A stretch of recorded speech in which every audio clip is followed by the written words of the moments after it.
guys, berjumpa kembali dengan Info Traktor. Ini dia unitnya, tadi sudah kita tes. Jadi unitnya sudah ready, hanya saja kita masih belum nemuin ini guys, safety-nya untuk pelindung bodinya. Jadi kita belum dapat dari cincangan. Tapi rencana masih diusahakan. Tapi kalau nggak nemu ya kayaknya begini aja deh unitnya guys. Mungkin karena pengaruh besi mahal guys, jadi para penyincang unit mereka lebih memilih menimbang safety-nya, jadi kita nggak kebagian susah.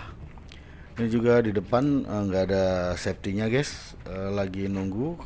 Cuman kalau yang di depan ada, cuman belum kita pasang kalau belum lengkap yang lainnya.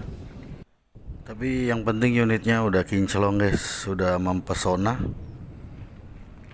sudah mantap lah pokoknya. Cuacanya dari tadi pagi mendung guys, banyak petir nyamber-nyamber.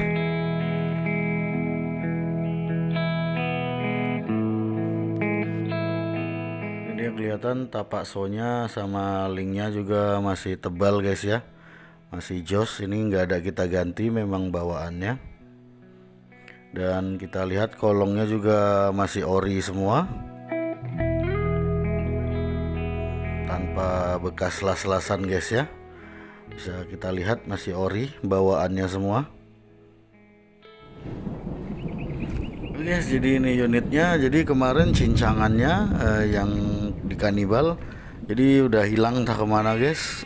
Sudah kita timbang, jadi kemarin terakhir jadi bucket ya, satu unit bucket yang V, cuman sudah dijual juga. Oke guys, sekian dulu untuk hari ini. Terima kasih telah menyaksikan. Sehat selalu untuk kalian. Jangan lupa subscribe-nya. Terima kasih dan sampai ketemu di video selanjutnya.